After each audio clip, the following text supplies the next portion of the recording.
Hello everyone, welcome back. Last lecture में हमने inorganic chemistry के पहले चैप्टर को कंप्लीट किया था। एनसीईआरटी में ये थर्ड यूनिट है 11th में, और चैप्टर का नाम एनसीईआरटी में दिया गया है classification of element and periodicity in its properties, in their properties. हमने पीरियोडिक टेबल के नाम से पॉपुलरली इसको जाना है। तो अब इस लेक्चर में हम एनसीईआरटी और नीट में प्रीवियस ईयर में पूछे हुए कुछ इंपॉर्टेंट जो क्वेश्चंस दिए गए हैं उनको डिस्कस करेंगे, और फिर अगला चैप्टर केमिकल बॉन्डिंग अगर शुरू हो पाएगा आज तो ठीक है, अदरवाइज नेक्स्ट लेक्चर से केमिकल बॉन्डिंग शुरू हो जाएगा। तो आज सबसे पहले हम जो पिछला चैप्टर हमने कंप्लीट किया है उसके ऊपर बेस्ड कुछ अच्छे प्रॉब्लम्स जो इन जनरल बच्चे पूछते ही हैं एनसीईआरटी और नीट के क्वेश्चन। और 2020 चल रहा है, आपको सभी को मालूम होगा, और सदियों तक लोग याद रखेंगे 2020 को।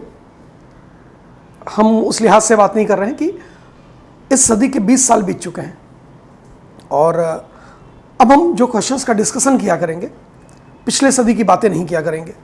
यानी अगर बहुत ज़्यादा इंपॉर्टेंट, बहुत अच्छा कोई क्वेश्चन नहीं है तो 19वीं सदी का कोई क्वेश्चन हम डिस्कस नहीं करेंगे। तो 2001 से लेके या 2000 भी इंक्लूड कर लीजिए मैक्सिमम, तो 21 साल के प्रीवियस ईयर के जो क्वेश्चन है उसके जो इंपॉर्टेंट क्वेश्चन है वही डिस्कस किया करेंगे। उतना ही प्रैक्टिस कीजिएगा, उसके पीछे के क्वेश्चन को सॉल्व करने की कोई ज़्यादा ज़रूरत नहीं है। सबसे ज़्यादा इंपॉर्टेंट है 2013 ऑनवर्ड क्वेश्चन डिस्कस करना, सॉल्व करना आपको, क्योंकि 2013 से ही नीट शुरू हुआ था।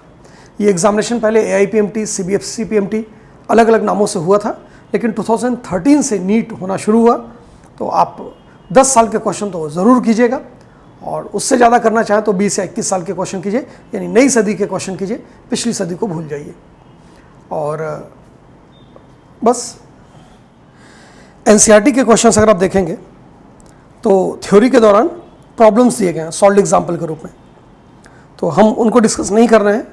ये मान के चल रहे हैं कि सॉल्व्ड एग्जाम का सोल्यूशन आपको समझ में आ रहा है। अगर वो समझने में कहीं कोई प्रॉब्लम आती है तो आप उसको अलग से पूछ सकते हैं। एक्सरसाइज में टोटल 40 क्वेश्चन दिए गए हैं। इसमें थ्योरी के बाद जो क्वेश्चंस दिए गए हैं एक्सरसाइज में 40 क्वेश्चन, उसमें कुछ ऑब्जेक्टिव हैं, कुछ सब्जेक्टिव क्वेश्चन है। हर तरीके का जो अच्छा क्वेश्चन उसमें से 12 क्वेश्चन हम डिस्कस करने जा रहे हैं। पहला क्वेश्चन जो हम डिस्कस कर रहे हैं वह है 3.15, 3 यूनिट का नंबर है और 15th नंबर क्वेश्चन है, यानी एक्सरसाइज का 15वां क्वेश्चन है। और एनसीईआरटी ज़्यादा अगर ओल्ड आप लिए होंगे तो क्वेश्चन का नंबर थोड़ा सा वेरी कर सकता है, लेकिन जब हम क्वेश्चन पढ़ेंगे तो आपको समझ में आ जाएगा किस क्वेश्चन के बारे में बात कर रहे हैं। और सभी से रिक्वेस्ट है कि नई एनसीईआरटी आप लोग हमेशा अब डाउनलोड कीजिए, एनसीईआरटी की वेबसाइट पे अवेलेबल है, और उसको फॉलो कीजिए। 2019 में जो एनसीईआरटी पब्लिश की गई थी वही सबसे लेटेस्ट एनसीईआरटी है। उसके पहले 2018 या उसके पहले की एनसीईआरटी मत पढ़िएगा। 3.15 15वां क्वेश्चन जो है एनसीईआरटी का एक्सरसाइज का क्वेश्चन कह रहा है energy of an electron in ground state of hydrogen atom is, ground state यानी फर्स्ट एनर्जी लेवल, हाइड्रोजन में जो एनर्जी है वो माइनस है 2.18 into 10⁻⁻18 joule.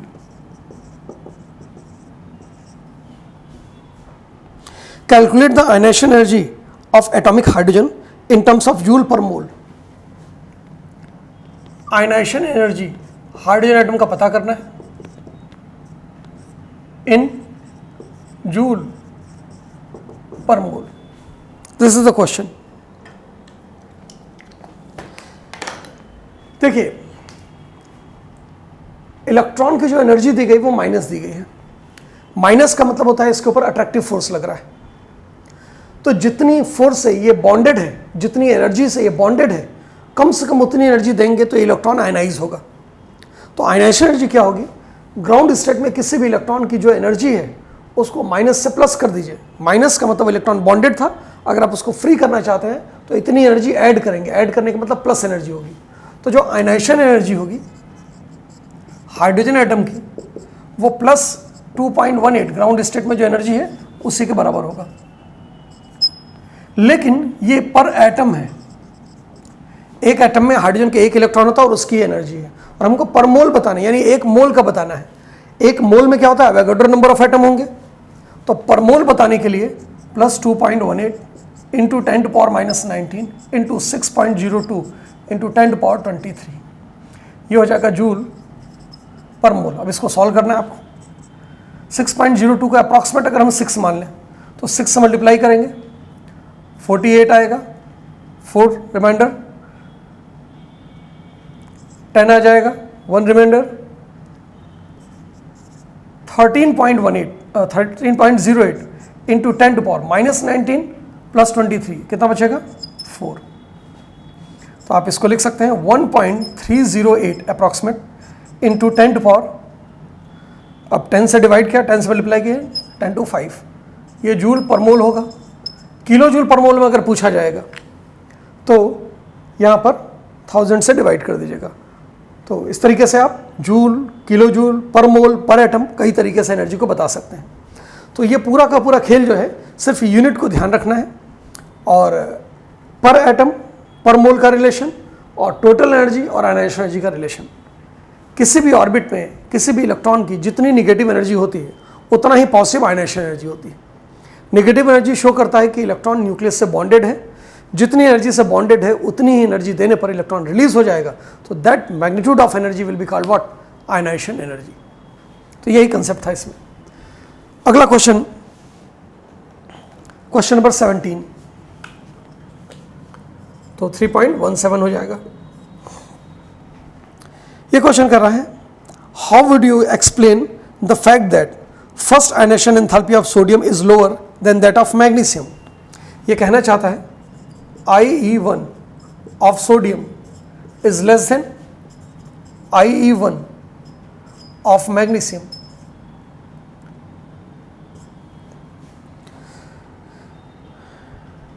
but its second ionization enthalpy is higher than that of magnesium। अब अगर हम IE2 of sodium की बात करें तो ये कह रहा है it is greater than ionization energy 2 of magnesium. Sodium के लिए तो क्लियरली इसने लिखा है कि सोडियम की जो सेकेंड आयनाइजेशन एनर्जी है वो मैग्नीशियम की आयनाइजेशन एनर्जी से ज़्यादा है। अब मैग्नीशियम की फर्स्ट आयनाइजेशन एनर्जी से ज़्यादा है या सेकेंड आयनाइजेशन एनर्जी से ज़्यादा है, ये बात इसने नहीं लिखा है। तो हम दोनों से एक एक कंपेयर कर लेंगे। फर्स्ट को फर्स्ट से कंपेयर कर ले रहे हैं, सेकंड को सेकंड से कंपेयर कर ले रहे हैं, और फिर बाद में हम सेकंड को फर्स्ट से भी कंपेयर करके आपको दिखा देंगे। याद कीजिए, आयनाइजेशन एनर्जी सोडियम मैग्नीशियम के बारे में अगर बात करें तो ये सेम पीरियड के एलिमेंट है, और लेफ्ट टू राइट वेरिएशन हमने बताया था। Left to right ionization energy usually बढ़ता है, लेकिन जहाँ स्टेबल इलेक्ट्रॉनिक कन्फिग्रेशन आ जाता है वहाँ पर एक्सेप्शन आता है। तो अगर हम यहाँ पर इलेक्ट्रॉनिक कन्फिग्रेशन देखेंगे तो सोडियम का इलेक्ट्रॉनिक कन्फिग्रेशन होगा नियॉन के बाद 3s1, और यहाँ पर आ जाएगा नियॉन के बाद 3s2। अब s1 और s2 में से s2 ज़्यादा स्टेबल होता है क्योंकि फुलफिल्ड होता है। तो फुलफिल्ड है, स्टेबल है, इसलिए मैग्नीशियम की आयनाइजेशन एनर्जी ज़्यादा है। और जनरल रूल भी होता है कि लेफ्ट राइट जाने पर आयनाइजेशन एनर्जी क्या हो जाती है, बढ़ जाती है। तो सोडियम से मैग्नीशियम लेफ्ट राइट जा रहा है, आयनाइजेशन एनर्जी बढ़ गई क्योंकि इफेक्टिव न्यूक्लियर चार्ज भी ज़्यादा है और स्टेबल इलेक्ट्रॉनिक कन्फिग्रेशन भी है। तो इस वजह से मैग्नीशियम की आयनाइजेशन एनर्जी ज़्यादा है। लेकिन जब आप सेकंड आयनाइजेशन एनर्जी की बात करेंगे तो पहला इलेक्ट्रॉन निकाल देंगे, और पहला इलेक्ट्रॉन निकलने के बाद ये नियॉन के जैसा इलेक्ट्रॉनिक कन्फिग्रेशन हो जाएगा। अब नियॉन के जैसा इलेक्ट्रॉनिक कन्फिग्रेशन होगा, Na प्लस बन गया, तो इसका मतलब इलेक्ट्रॉन कम हो गए। यहाँ पर अगर बात करेंगे तो एक इलेक्ट्रॉन निकालने के बाद अब ये सोडियम के जैसा इलेक्ट्रॉनिक कन्फिग्रेशन आएगा, ग्राउंड स्टेट में जो सोडियम का होता है उसके जैसा। अब जरा गौर से देखिए, नियॉन के जैसा इलेक्ट्रॉनिक कन्फिग्रेशन, इसका मतलब क्या होगा, यहाँ पर अगर हम इसको एक्सटेंड करें तो हीलियम के बाद 2s2 आएगा, 2p6 आएगा। ये पूरा नियॉन का इलेक्ट्रॉनिक कन्फिग्रेशन होता है। अब यहाँ पर सेकंड एनर्जी लेवल से इलेक्ट्रॉन निकाल रहे हैं और यहाँ पर थर्ड से निकाल रहे हैं। थर्ड से इलेक्ट्रॉन निकालना ईजी है, और दूसरी बात ये नोबल गैस कन्फिग्रेशन है, इसलिए इसका इलेक्ट्रॉन निकालना ज़्यादा डिफिकल्ट है इसके कंपेरिजन में। तो जो सेकंड आयनाइजेशन एनर्जी है वो सोडियम की बढ़ जाएगी, क्यों, क्योंकि इसकी स्टेबल इलेक्ट्रॉनिक कन्फिग्रेशन मिलता है, नोबल गैस इलेक्ट्रॉनिक कन्फिग्रेशन मिलता है। और अगर आप बात करेंगे सोडियम के सेकंड आयनाइजेशन एनर्जी को मैग्नीशियम के फर्स्ट आयनाइजेशन एनर्जी, तो भी ये ज़्यादा रहेगा क्योंकि नोबल गैस कन्फिग्रेशन है, ये फुलफिल्ड है लेकिन नोबल गैस कन्फिग्रेशन नहीं है। तो अगर हम इन चारों आयनाइजेशन एनर्जी की बात करें तो सबसे कम होगा ionization energy of first sodium,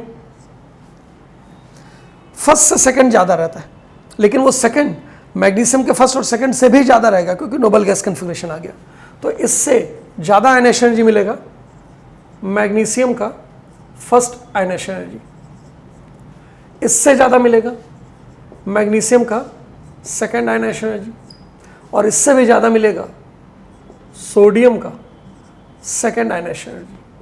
देख लीजिए गौर से, ये एक इंपॉर्टेंट ऑर्डर भी हो गया, सोडियम और मैग्नीशियम के फर्स्ट आयनाइजेशन एनर्जी का correct order. Next question discuss करते हैं।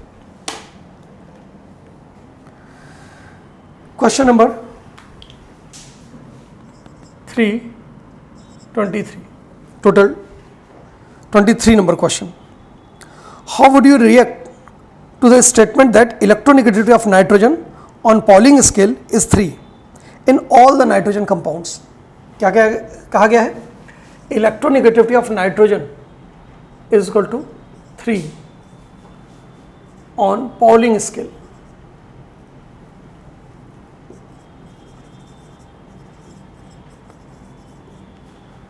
In all the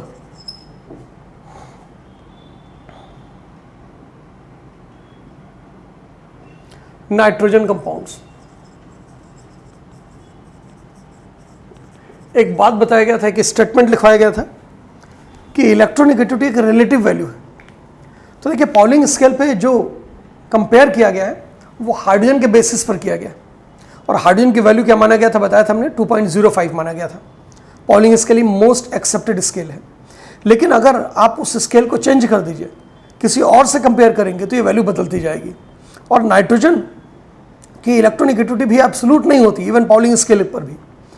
नाइट्रोजन की इलेक्ट्रोनेगेटिविटी डिपेंड करेगा नाइट्रोजन किससे जुड़ा हुआ है। जब नाइट्रोजन हाइड्रोजन से जुड़ेगा तो उसकी इलेक्ट्रोनेगेटिविटी अलग आएगी, और ऑक्सीजन से जुड़ेगा तो उसकी इलेक्ट्रोनेगेटिविटी अलग आएगी। यानी NH3 में और HNO3 में नाइट्रोजन की इलेक्ट्रोनेगेटिविटी सेम नहीं होगी। तो ये हम सिर्फ कंपेरिजन के लिए यूज़ करते हैं पॉलिंग स्केल जो 3 वैल्यू है, और वो जब नाइट्रोजन के साथ बॉन्ड बना था तब कंपेयर किया गया था, और वैल्यू जो 3 असाइन किया गया वो हाइड्रोजन की वैल्यू को 2.05 मानकर असाइन किया गया। लेकिन जब ये किसी और एटम से दूसरा कंपाउंड बनाने लगेगा तो इसकी इलेक्ट्रोनेगेटिविटी चेंज होगी, और ऐसा बात NCERT में एक जगह पे मेंशन्ड है।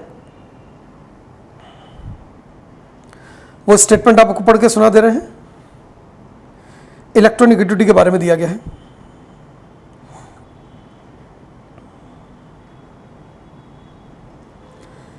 पेज नंबर 91 पे एक स्टेटमेंट लिखा गया है, लेफ्ट साइड में सेकंड पैरा में। आपने पढ़ा होगा तो याद आएगा, और नहीं पढ़ा होगा तो जाके पढ़ लीजिएगा। The electronegativity of any given element is not constant.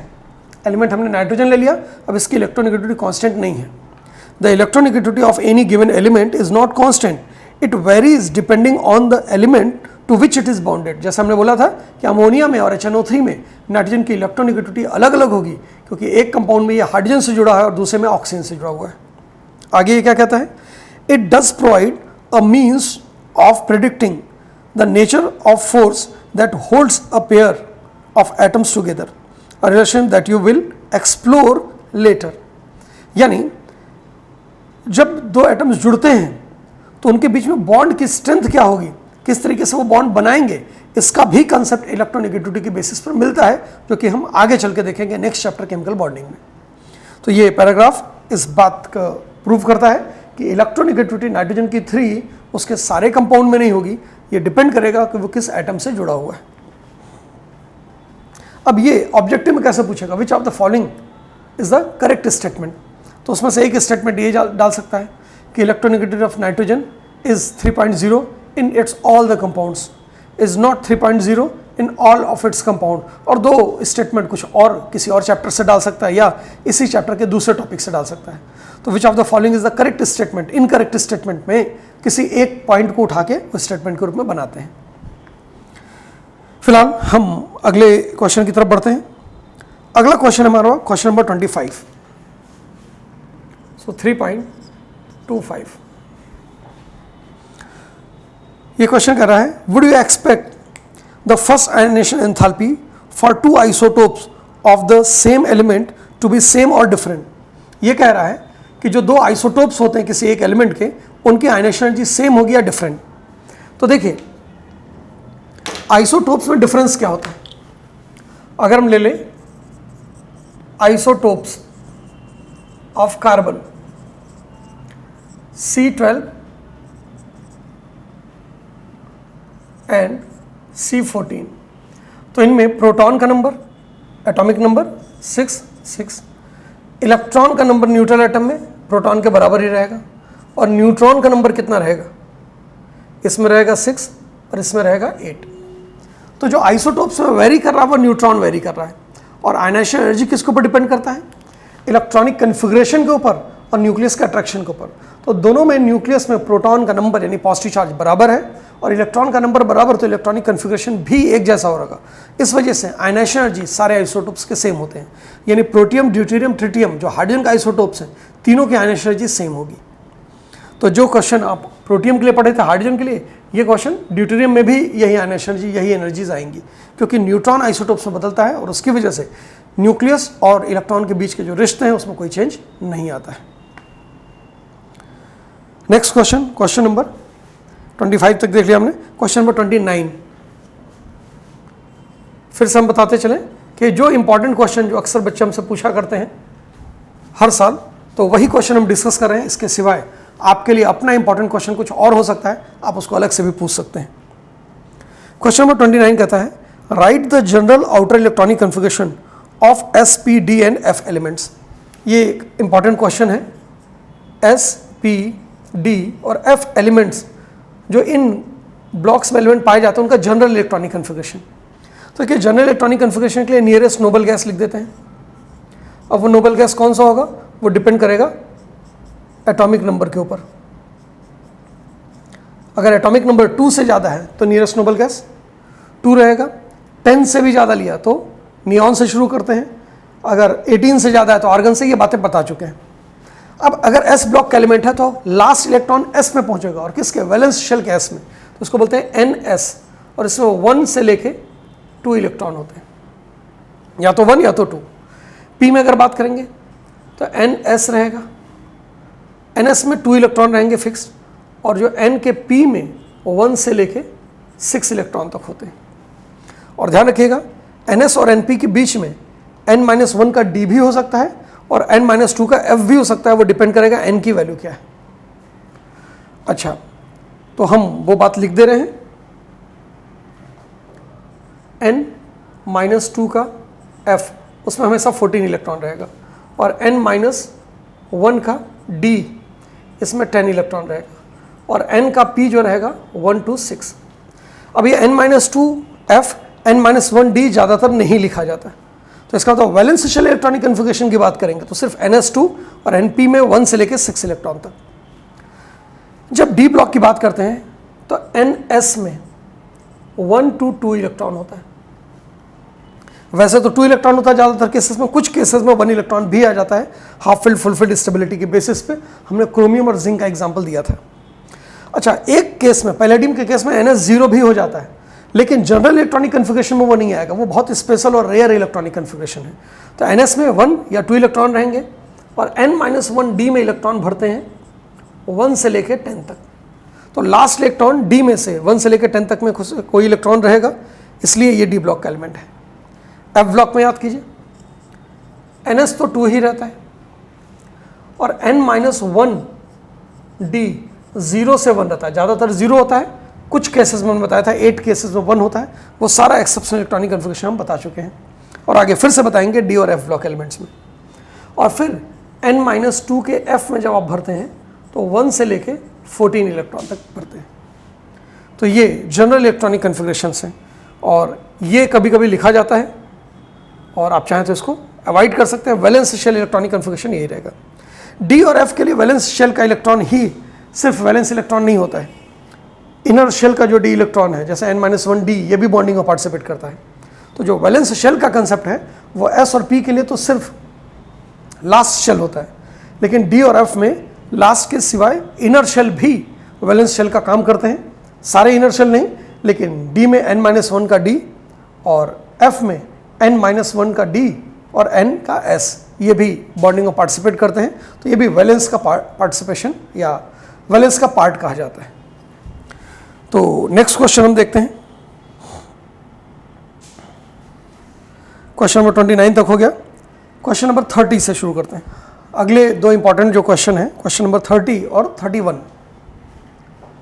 Question number 30, 31 हमने पहले से नोट कर दिया है इसमें, लेकिन एक बार रीड करते रहें कि एनसीईआरटी में कैसे क्वेश्चन को रिप्रेजेंट किया गया है। क्वेश्चन नंबर 30 में कह रहा है assign the position of the elements having outer electronic configuration. 3 outer electronic configuration इसने दिया है, हमने यहाँ पर फाइनली लिख दिया है, लेकिन जो क्वेश्चन में दिया गया है वो अलग तरीके से दिया है और इनकी पोजीशन बतानी है मॉडर्न पीरियोडिक टेबल में।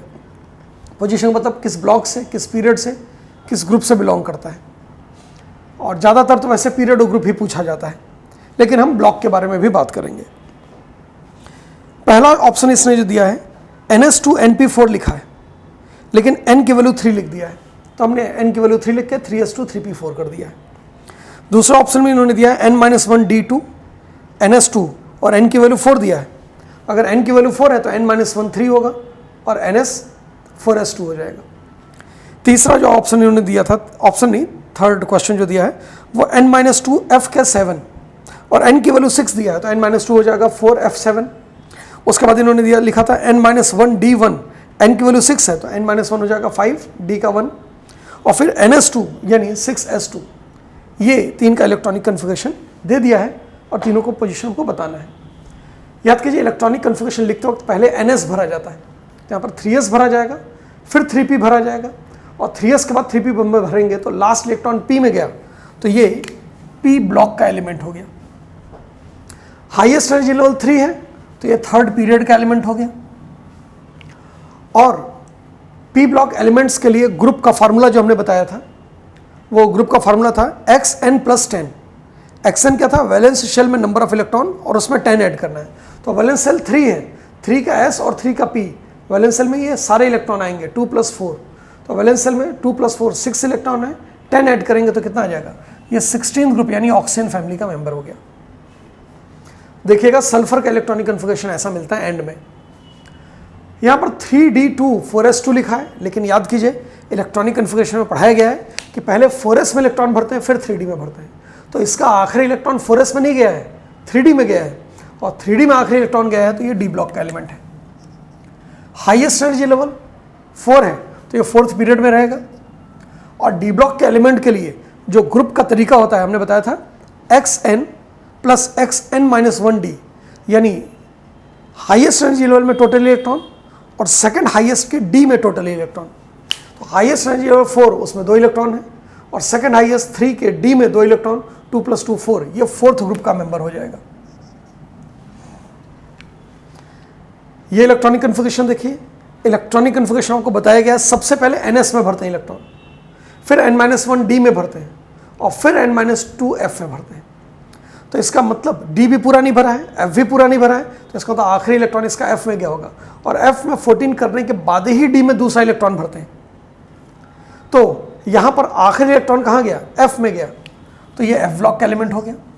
हाईएस्ट एनर्जी लेवल 6 है तो 6th पीरियड का एलिमेंट होगा, यानी ये लेंथेनाइड सीरीज का कोई मेंबर है। और जितने भी f ब्लॉक एलिमेंट होते हैं सबका ग्रुप थर्ड ग्रुप होता है इनवेरिएबली। तो ये इनकी पोजीशन हो गई। पोजीशन के ऊपर क्वेश्चन अच्छे खासे पूछे जाते हैं, हमने अच्छे खासे क्वेश्चन प्रैक्टिस भी कराए थे, अब उसके एग्जाम्पल आपको एनसीईआरटी में दिखा दिए। ये एक बड़ा सा और अच्छा क्वेश्चन है, इसमें कई बातें एक साथ शामिल हैं। 6 एलिमेंट्स नंबर वाइज लिखा गया, रोमन नंबर में 1 2 3 4 5 6, और उनकी फर्स्ट और सेकंड आयनाइजेशन एनर्जी दिया गया है, और इलेक्ट्रॉन गेन एंथैल्पी दे दिया, फर्स्ट इलेक्ट्रॉन की इलेक्ट्रॉन गेन एंथैल्पी, और इनके बारे में कुछ क्वेश्चन पूछा गया। तो उन सवालों के जवाब ढूंढते हैं हम एक एक करके। देखिए 6 एलिमेंट का डेटा दे दिया गया, आयनाइजेशन एनर्जी, फर्स्ट सेकंड और इलेक्ट्रॉन गेन एंथैल्पी। इसके बेसिस पे 6 क्वेश्चन इन्होंने पूछे हैं, A, B, C, D, E, F।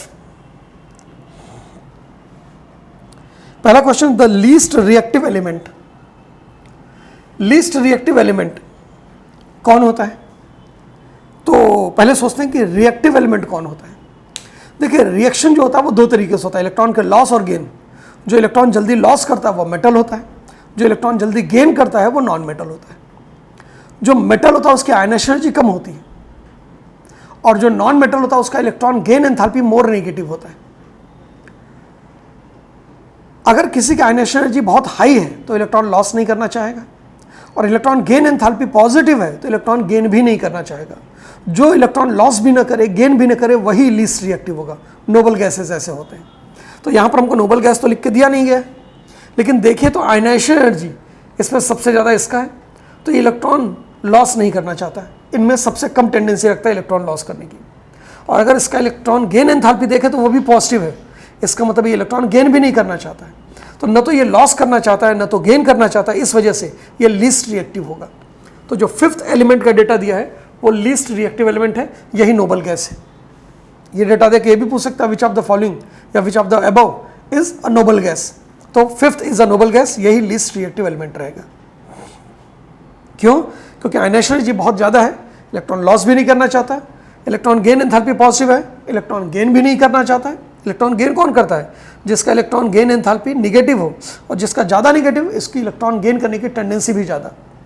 तो इलेक्ट्रॉन लॉस गेन दोनों नहीं करना चाहता, इसलिए इसकी रिएक्टिविटी सबसे कम।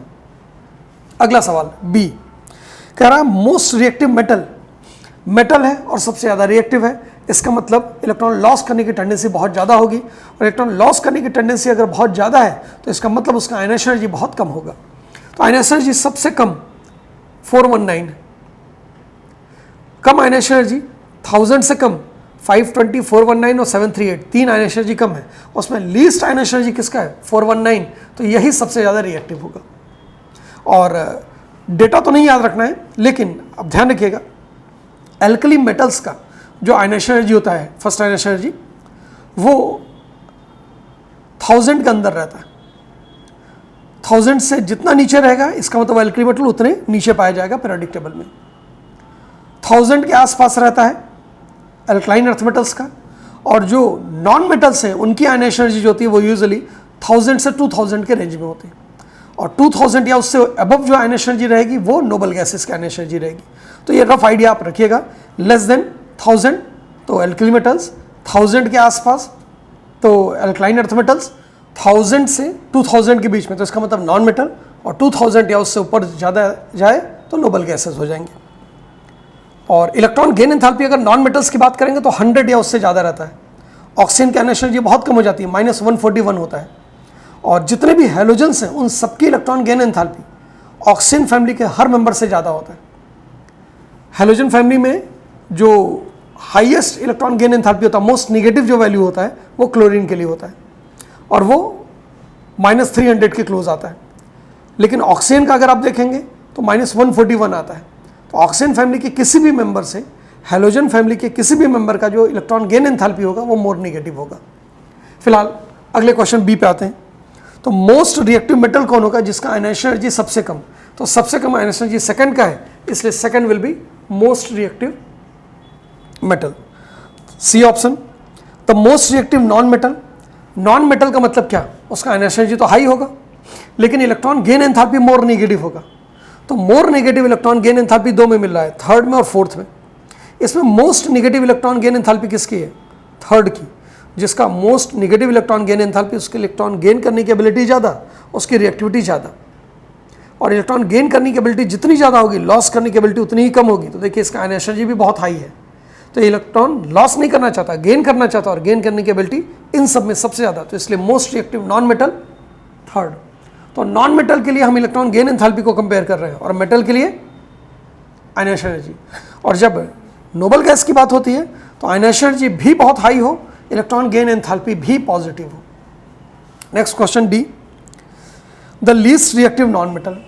तो नॉन मेटल दो ही दिख रहे हैं जिनका electron gain enthalpy highly negative है और आयनेशन एनर्जी भी इनका हाई है। तो इसका मोस्ट नेगेटिव है, तो ये मोस्ट रिएक्टिव नॉन मेटल, तो ये लीस्ट रिएक्टिव नॉन मेटल हो जाएगा। तो इसमें ऑप्शन आएगा फोर्थ। देखिए मेटल्स जो होते हैं उनका भी इलेक्ट्रॉन गेन एंथैल्पी नेगेटिव आता है, यानी मेटल्स को भी आइसोलेटेड गैसेस स्टेट में अगर आप एक इलेक्ट्रॉन ऐड करेंगे तो उसको अट्रैक्ट करते हैं, एक इलेक्ट्रॉन अट्रैक्ट सब करते हैं, लेकिन उनकी आयनेशन एनर्जी जो आती है वो 100 से कम नेगेटिव होती है। तो ये लेस नेगेटिव वाले होते हैं, मोर नेगेटिव वाले 100 से, नॉन मेटल जो होते हैं वो 100 से ज़्यादा negative electron gain enthalpy show करते हैं। Next question E, the metal which can form a stable binary halide of formula mx2, mx2 फार्मूले का स्टेबल बाइनरी हैलाइड कौन बनाएगा? देखिए +2 ऑक्सीडेशन स्टेट, इसका मतलब 2 इलेक्ट्रॉन लॉस करने की एबिलिटी रखे। 2 इलेक्ट्रॉन लॉस करने की एबिलिटी कौन रखता है? Alkaline earth metals. और एल्कलाइन अर्थ मेटल्स का जो आयनेशन एनर्जी है, पहला आयनेशन एनर्जी, वो एल्कली मेटल से तो क्या होता है? ज़्यादा, लेकिन पहले और दूसरे के बीच में गैप कम होता है। यहाँ पर अगर आप देखें तो पहला आयनेशन एनर्जी दोनों में कम है, लेकिन पहले दूसरे के बीच में गैप ज़्यादा है। गैप ज़्यादा होने का मतलब क्या है कि ये एल्कली मेटल्स है।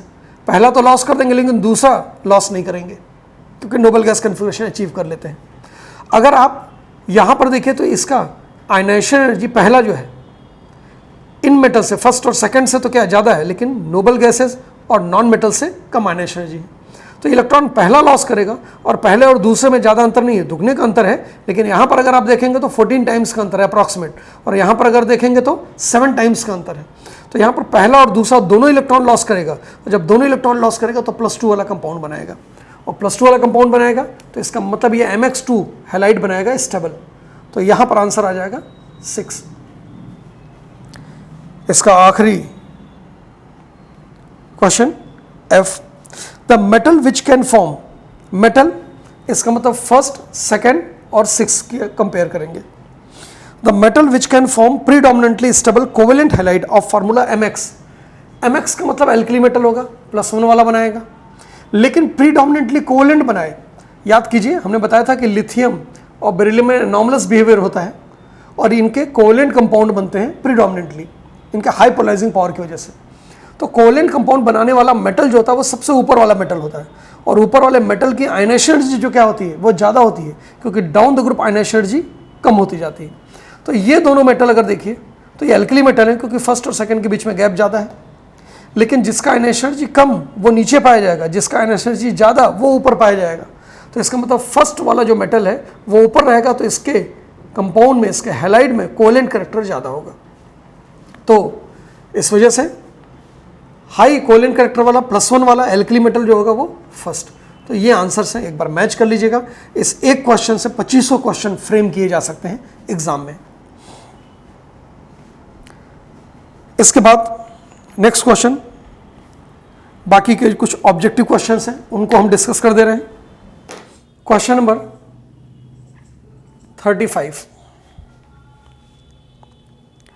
Anything that influences the valence electrons will affect the chemistry of the element.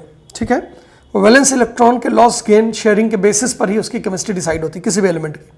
तो जो वैलेंस इलेक्ट्रॉन को अफेक्ट करेगा वो केमिस्ट्री ऑफ द एलिमेंट को भी इफेक्ट करेगा। Which one of the following factors does not affect the valence shell, valence shell को कौन सा फैक्टर इफेक्ट नहीं करता है? पहला option, valence principal quantum number n, ये इफेक्ट करता है। n की वैल्यू जितनी ज़्यादा होगी इलेक्ट्रॉन का लॉस करना उतना आसान होगा, मेटेलिक कैरेक्टर उतना ज़्यादा होगा, नॉन मेटेलिक कैरेक्टर उतना कम, यानी केमिस्ट्री डिसाइड हो रही है इससे। फिर बोला nuclear charge Z, nuclear charge भी डिसाइड करता है, न्यूक्लियर चार्ज प्रोटॉन के ऊपर डिपेंड करता है, और प्रोटॉन ही डिसाइड करता है कितने इलेक्ट्रॉन होंगे और न्यूक्लियस का अट्रैक्शन इलेक्ट्रॉन के ऊपर कितना ज़्यादा होगा। सी ऑप्शन दिया गया न्यूक्लियर मास, न्यूक्लियर मास होता है प्रोटॉन और न्यूट्रॉन का सम। तो देखिए न्यूक्लियर मास में जो प्रोटॉन का कंपोनेंट है वो तो कंट्रोल कर रहा है प्रॉपर्टी को, लेकिन न्यूट्रॉन का नंबर कंपेयर नहीं कर रहा है। तो इसका मतलब ये कंपेरिजन मतलब ये इफेक्ट कर भी सकता है और नहीं भी कर सकता है, ए और बी तो इफेक्ट डालेंगे ही डालेंगे। डी ऑप्शन दिया गया नंबर ऑफ कोर इलेक्ट्रॉन, यानी अंदर कितने इलेक्ट्रॉन पाए जा रहे हैं, ये हमेशा केमिस्ट्री को डिसाइड करेगा, क्योंकि कोर इलेक्ट्रॉन जितने ज़्यादा रहेंगे एटम का साइज उतना बड़ा रहेगा। एटम का साइज जितना ज़्यादा मेटेलिक कैरेक्टर उतना ही ज़्यादा आएगा, नॉन मेटेलिक कैरेक्टर उतना ही कम। तो इसका मतलब ए, बी और डी तो हमेशा इफेक्ट करते हैं, तो C option will be correct option. Nuclear mass का कोई रोल नहीं होता है केमिस्ट्री को डिसाइड करने में। और वैसे भी आप देखिए एक कंपेरिजन हमने किया था क्वेश्चन में कि आइसोटोप्स की आयनेशन एनर्जी सेम होगी कि डिफरेंट। तो आइसोटोप्स में याद कीजिए मास बदलता है लेकिन उनकी आयनेशन एनर्जी बदलती नहीं है। इलेक्ट्रॉन गेन एंथैल्पी में भी कोई फर्क नहीं होगा, इसलिए हम न्यूक्लियर मास को मान के चलेंगे कि ये प्रॉपर्टी में केमिस्ट्री में कोई इफेक्ट नहीं डालता है। नेक्स्ट क्वेश्चन 3.37, थोड़ी देर खड़े रहने पे अगर ढक्कन न लगाया जाए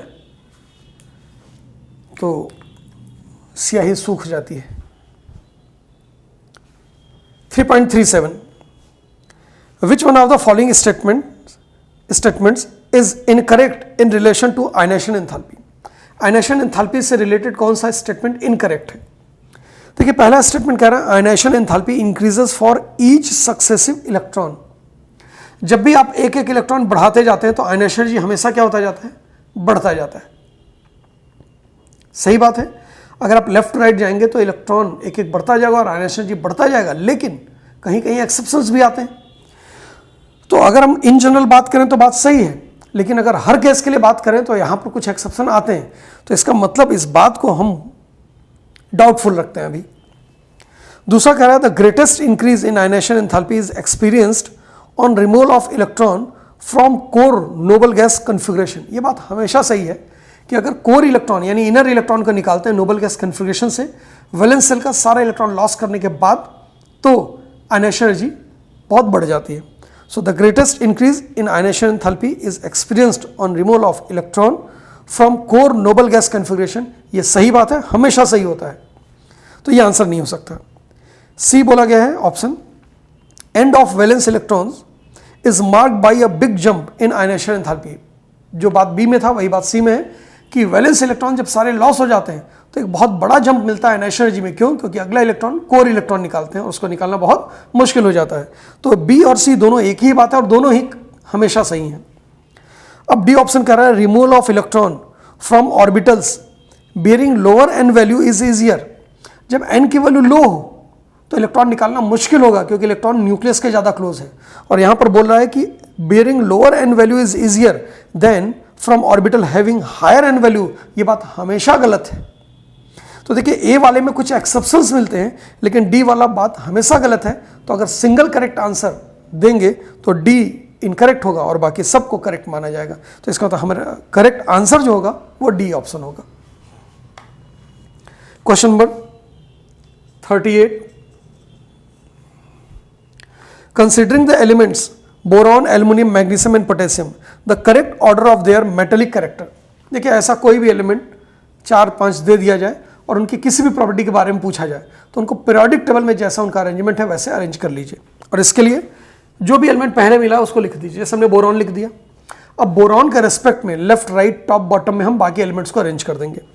तो एल्युमिनियम बोरॉन के जस्ट नीचे मिलता है सेम ग्रुप में। मैग्नीशियम एल्युमिनियम के पहले मिलता है सेम पीरियड में, एल्युमिनियम वाले पीरियड में। पोटेशियम मैग्नीशियम के जस्ट पहले सोडियम है और सोडियम के जस्ट नीचे है पोटेशियम। तो ये पीरियोडिक टेबल में इनका अरेंजमेंट हो गया। अब बोला गया है the correct order of there metallic character. तो मेटेलिक कैरेक्टर किसका ज्यादा होता है? जो लेफ्ट में होता है और बॉटम में होता है। तो सबसे ज्यादा मेटेलिक कैरेक्टर किसका होगा? पोटेशियम का। और जो राइट में और टॉप में होगा उसका मेटेलिक कैरेक्टर सबसे कम। तो पोटेशियम सबसे ज्यादा और बोरॉन सबसे कम, ये ऑप्शन खोजिए सबसे पहले। तो देखिए जब भी ऑर्डर की बात करें तो हमेशा पहले मिनिमम और मैक्सिमम को करके और ऑप्शन को चेक कीजिए। बीच वाले हमेशा कंपेयर करने की जरूरत नहीं पड़ती है। जैसे इसमें पोटेशियम सबसे ज्यादा मेटेलिक सिर्फ एक ऑप्शन में दिया, डी हमारा आंसर हो गया। मैग्नीशियम एल्युमिनियम को कंपेयर करने की जरूरत नहीं पड़ी और ज्यादातर क्वेश्चन में ऐसा होता है। लेकिन फिर भी अगर हम मैग्नीशियम एल्युमिनियम को कंपेयर करेंगे तो लेफ्ट राइट जाने पर मेटेलिक कैरेक्टर कम होता है, तो magnesium will be more metallic. तो पोटेशियम के बाद आएगा मैग्नीशियम, फिर आएगा एल्युमिनियम और फिर boron.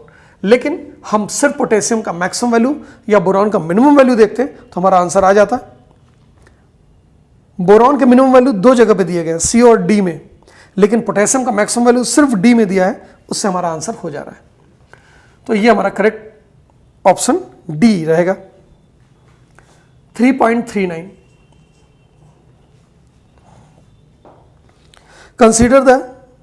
considering the elements boron, carbon, nitrogen, fluorine and silicon the correct order of their non metallic character। फिर वैसा ही क्वेश्चन है, फिर से एक बार करके दिखा रहे हैं, 2 बार हम कर दे रहे हैं, उसके बाद बाकी क्वेश्चन आप कीजिएगा।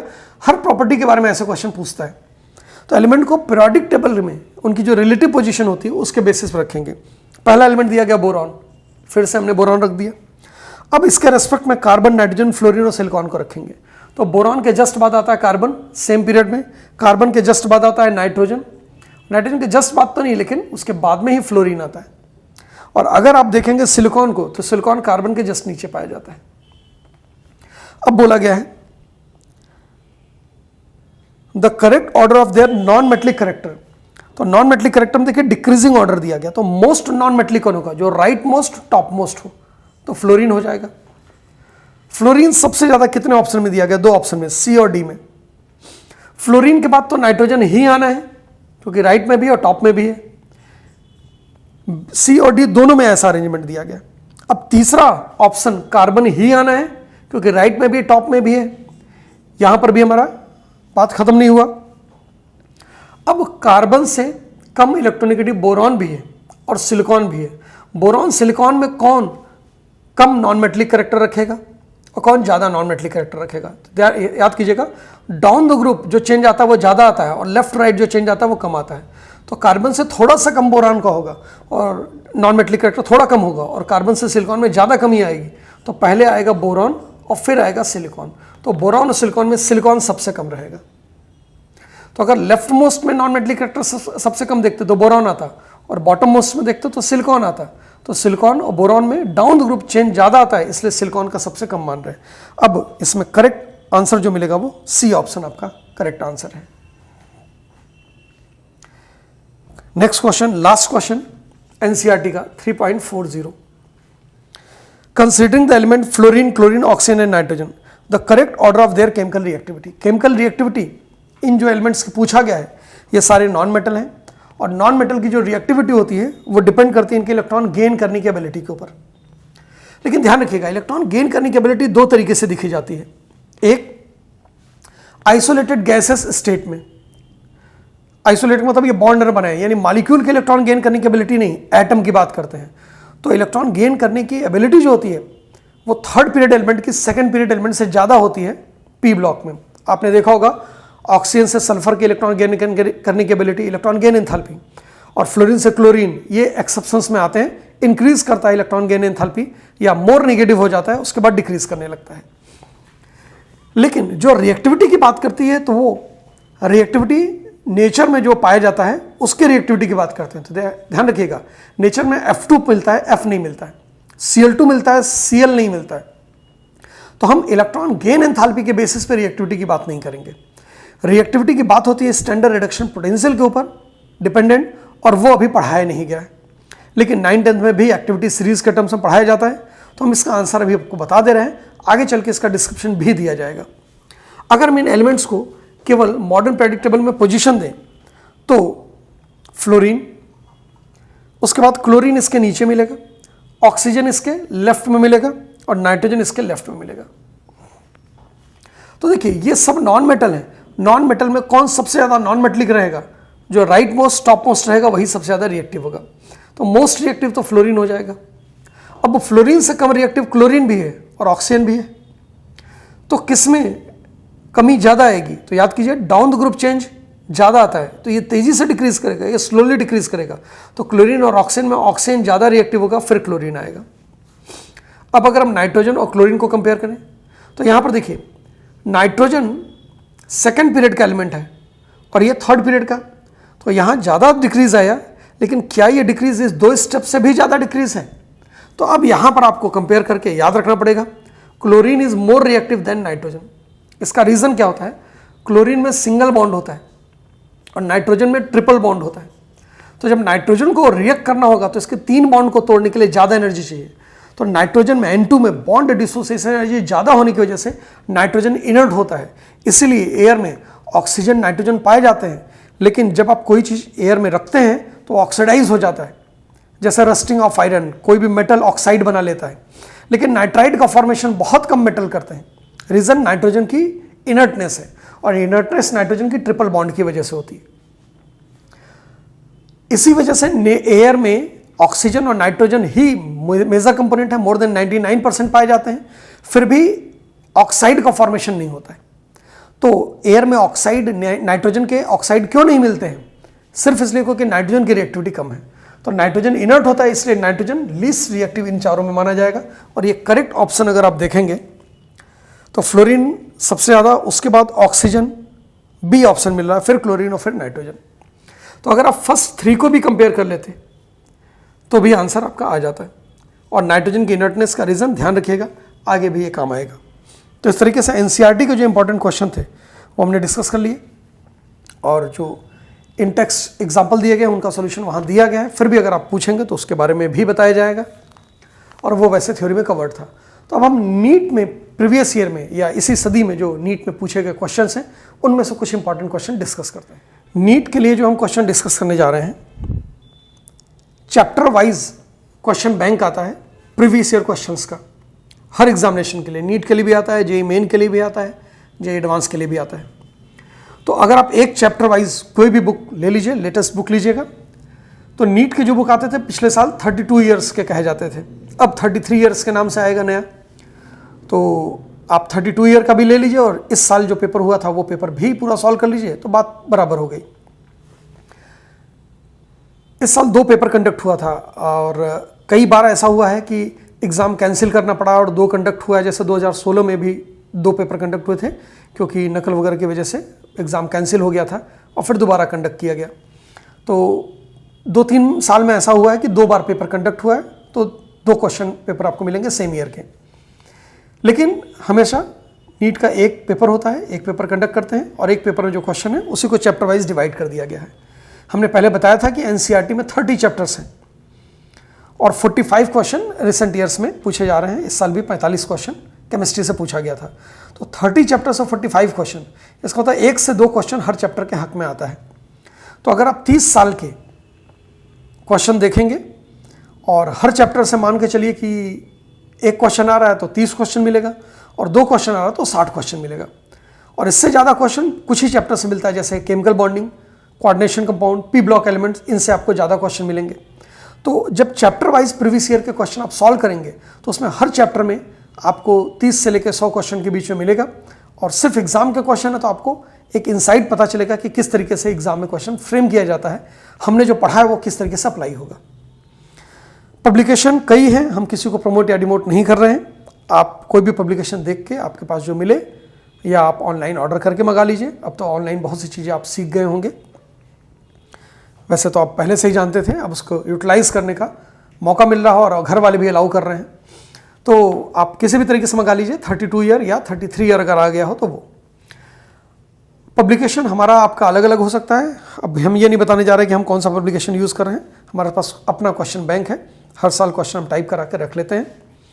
तो हम क्वेश्चन नंबर के साथ साथ, क्वेश्चन नंबर मैच नहीं करेगा हमारा आपका, तो हम किस ईयर में क्वेश्चन पूछा गया ये बता देंगे। तो आप उस ईयर के क्वेश्चंस को खोजेंगे तो वो क्वेश्चन मैच कर जाएगा। पहला क्वेश्चन 2020 और 19 में जो क्वेश्चन थे इजी थे। हम सिर्फ वो क्वेश्चन डिस्कस करने जा रहे हैं जो इस चैप्टर में हमने थ्योरी जो पढ़ाई है उसमें वो कवर नहीं हुआ है। तो क्या हमने पूरा चैप्टर पढ़ाया नहीं है? हमने पूरा चैप्टर पढ़ाया है, लेकिन कुछ कंसेप्ट जो होते हैं वो रिलेटेड होते हैं एक चैप्टर के दूसरे चैप्टर से, और अगले चैप्टर में ज़्यादा डिटेल पढ़ाया जाएगा। इस चैप्टर की जितनी बातें थी हमने पूरी पढ़ा दी हैं, तो मैक्सिमम क्वेश्चन इसके बेसिस पर हो जाएंगे। लेकिन जब आप chapter wise question bank solve करेंगे तो कुछ क्वेश्चन पीरियोडिक टेबल में डाल दिया गया है, वो रियली पीरियोडिक टेबल से बिलोंग नहीं करता है, फिर भी रिलेटेड है इसलिए डाल दिया गया। तो ऐसे क्वेश्चन को हम डिस्कस करने जा रहे हैं जो थोड़ा सा आउट ऑफ फ्रेम होते हैं, आउट ऑफ बॉक्स होते हैं, और उन क्वेश्चन को हम डिस्कस कर रहे हैं। बाकी जो ट्रेंड वगैरह का, एक्सेप्शन का, सारी बातें हम पढ़ा चुके हैं, उस तरीके के पूछे हुए ज़्यादातर क्वेश्चन, लेकिन हम उसको डिस्कस नहीं कर रहे हैं। तो जो पहला क्वेश्चन हम डिस्कस करने जा रहे हैं वो है 2018 का। कोई कंसेप्ट हमने अगर पढ़ा दिया है लेकिन किसी पर्टिकुलर टाइप का क्वेश्चन नहीं बताया तो वो भी हम डिस्कस कर रहे हैं। तो 2018 का एक क्वेश्चन है, विच of the following oxides is most acidic in nature. 4 oxide दिया गया है, magnesium oxide, beryllium oxide, barium oxide, calcium oxide. अब इसमें पूछा गया है मोस्ट एसिडिक इन नेचर कौन होगा। तो देखिए, जब मैक्सिमम या मिनिमम वैल्यू पूछे 4 ऑप्शन में से, तो प्रैक्टिस के वक्त हमेशा उसका इंक्रीजिंग या डिक्रीजिंग ऑर्डर अरेंज कर लीजिए। अगर मोस्ट एसिडिक पूछा गया तो सबसे पहले मैक्सिमम रखिए, फिर मिनिमम यानी डिक्रीजिंग ऑर्डर अरेंज कर लीजिए। और अगर मिनिमम पूछा गया है, लीस्ट एसिडिक पूछा जाता है, तो पहले मिनिमम वाला फिर मैक्सिमम वाला रखते, इंक्रीजिंग ऑर्डर अरेंज कर लेते। ऑर्डर अरेंज करने का फायदा क्या होगा कि ये क्वेश्चन किसी भी तरीके से पूछा जाए आप आंसर कर लेंगे। आज मैक्सिमम पूछा गया है, कल मिनिमम पूछा जाएगा, फिर इंक्रीजिंग ऑर्डर पूछा जाएगा, फिर डिक्रीजिंग ऑर्डर पूछेगा। अगर आपने ऑर्डर का अरेंजमेंट कर लिया तो इस क्वेश्चन को हर तरीके से सॉल्व कर सकते हैं। ऑक्साइड का एसिडिक कैरेक्टर देखने के लिए हम जिन एलिमेंट्स का ये ऑक्साइड है उन एलिमेंट्स को पीरियोडिक टेबल में अरेंज कर लेते हैं, जैसा कि क्वेश्चन अभी हमने किया था। तो हम मैग्नीशियम को रखते हैं और मैग्नीशियम के रेस्पेक्ट में सारे एलिमेंट्स को अरेंज करें। बेरिलियम मैग्नीशियम के जस्ट ऊपर मिलेगा। बेरियम ये अल्कलाइन अर्थ मेटल्स है, अल्कलाइन अर्थ मेटल्स में ही बेरियम एकदम नीचे मिलेगा और मैग्नीशियम बेरियम के बीच में ही कैल्शियम मिलेगा। तो इसका मतलब एक ही ग्रुप के एलिमेंट्स के ऑक्साइड है। ऑक्साइड का basic strength down the group क्या होता है? बढ़ता जाता है। तो ये मोस्ट बेसिक होगा और ये लीस्ट बेसिक यानी मोस्ट एसिडिक होगा। तो मोस्ट एसिडिक कौन हो जाएगा? Beryllium oxide. फिर कौन आएगा? Magnesium oxide. फिर आएगा कैल्शियम ऑक्साइड, फिर बेरियम ऑक्साइड। याद कीजिए ऑक्साइड, नेचर ऑफ ऑक्साइड में हमने ये बात पढ़ाई थी, लेकिन हम अरेंज किस तरीके से करेंगे अगर अलग अलग एलिमेंट को देगा उसके बारे में हमने अरेंज कर दिया कि ऑक्सीजन को भूल जाइए, एलिमेंट्स को पीरियोडिक टेबल में उनके रिलेटिव पोजीशन में अरेंज कर लीजिए और फिर left right top to bottom compare कर लीजिए, आंसर आ जाएगा। और ये बताया गया था आपको कि बेरिलियम का ऑक्साइड एम्फोटेरिक है और उसके बाद ये वीकली बेसिक होते हैं और basic strength down the group बढ़ता जाता है। अगले क्वेश्चन की बात करते हैं। 2016 में 2 पेपर हुए थे। पहला पेपर जो था उसका एक क्वेश्चन है, in which of the following options the order of arrangement does not agree with a variation of property indicated against it. 4 option में 4 ऑर्डर दिया गया है और वो ऑर्डर किस प्रॉपर्टी का है ये अरेंज कर दिया गया है और पूछा गया इसमें से कौन सा करेक्ट ऑर्डर नहीं है। तो यहां पर दिया गया है आयोडीन से ज़्यादा ब्रोमीन, फिर क्लोरीन, फिर फ्लोरीन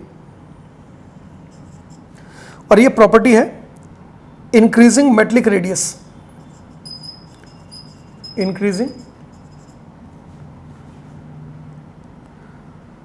इलेक्ट्रॉन गेन एंथैल्पी,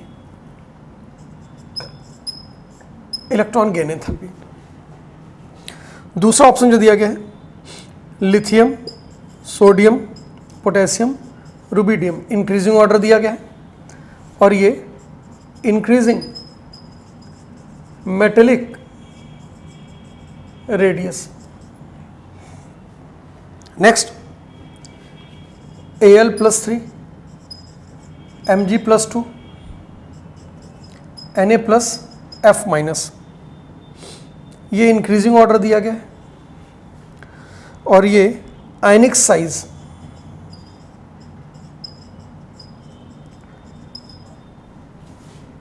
फिर दिया गया बोरॉन से ज़्यादा कार्बन, कार्बन से ज़्यादा नाइट्रोजन, नाइट्रोजन से ज़्यादा ऑक्सीजन, ये increasing first ionisation enthalpy IE1। अब ये इंक्रीजिंग या डिक्रीजिंग हुई है तो ऑर्डर से भी पता चल रहा है। ये इलेक्ट्रॉन गेन एंथैल्पी पूछा गया है, in which of the following options the order of arrangement does not agree. कौन सा जो ऑर्डर दिया गया है किस प्रॉपर्टी का वो सही नहीं है। तो देखिए इलेक्ट्रॉन गेन एंथैल्पी क्लोरीन का फ्लोरीन से ज़्यादा होता है। अच्छा, ज़्यादा का मतलब मोर नेगेटिव होता है, तो मोर नेगेटिव मतलब ये लीस्ट वैल्यू भी लिख सकते हैं और अगर आप मैग्नीट्यूड देखेंगे तो सबसे ज़्यादा क्लोरीन का आएगा। तो किसी भी तरीके से देखेंगे तो क्लोरीन मिड में कभी नहीं आएगा, फ्लोरीन मिड में आएगा, इसलिए ये ऑर्डर गलत है। अच्छा, अगर हम मेटेलिक रेडियस की बात करें तो डाउन द ग्रुप ये बढ़ता जाता है, तो ये बात सही है। ये आइसो इलेक्ट्रॉनिक स्पीसीज है और इनमें पॉजिटिव चार्ज जितना ज़्यादा साइज उतना कम और निगेटिव चार्ज जितना ज़्यादा साइज उतना ज़्यादा, तो ये ऑर्डर सही है। फिर आयनेशन एनर्जी फर्स्ट की अगर बात करेंगे तो लेफ्ट राइट ये सेम पीरियड के एलिमेंट है। बोरॉन से ज़्यादा कार्बन का होता है, कार्बन से ज़्यादा नाइट्रोजन का होता है, लेकिन नाइट्रोजन से ज़्यादा ऑक्सीजन का नहीं होता है। नाइट्रोजन में 2p3 हाफ फिल्ड p का कन्फिग्रेशन की वजह से नाइट्रोजन की आयनेशन एनर्जी ऑक्सीजन से ज़्यादा होती है, तो ये भी ऑर्डर गलत है। देखिए ये order based question simple question था, लेकिन इसको डिस्कस करने का रीज़न क्या है कि इसमें 2 इनकरेक्ट ऑर्डर दिए गए हैं और इस वजह से ये क्वेश्चन गलत था और गलत क्वेश्चन भी एग्जाम में कई बार पूछे गए हैं और ऐसे क्वेश्चन को या तो डिलीट कर दिया जाता है, तो टोटल मार्किंग जो होती है जैसे 720 का टोटल क्वेश्चन होता है टोटल मार्किंग। तो 720 की जगह अगर एक क्वेश्चन कैंसिल कर दिया गया तो 715 में टोटल मार्क्स कैलकुलेट किए जाते हैं। तो कॉमन नंबर ऐसा नहीं होता कि सबको ये नंबर दे दिया जाए, ये क्वेश्चन ये डिलीट कर दिया जाता है। इस तरीके से कई बार क्वेश्चन पूछे गए हैं। तो यहाँ पर ये भी गलत है, ये भी गलत है। तो फर्स्ट और फोर्थ दोनों ऑप्शन सही आंसर है। आंसर सही है लेकिन ऑर्डर गलत है, हमसे गलत ऑर्डर ही पूछा गया है। तो सेकंड और थर्ड वाला जो है वो सही ऑर्डर है। नेक्स्ट क्वेश्चन 2010 में पूछा गया और उसके पहले 2005 में भी आ चुका है। अब 2005 में पेपर नहीं मिलता था तो ये मेमोरी बेस्ड होगा कि similar question, exactly same question तो रिपीट बहुत रेयरली होता है, लेकिन कंसेप्ट सिमिलर रिपीट बार बार होते हैं।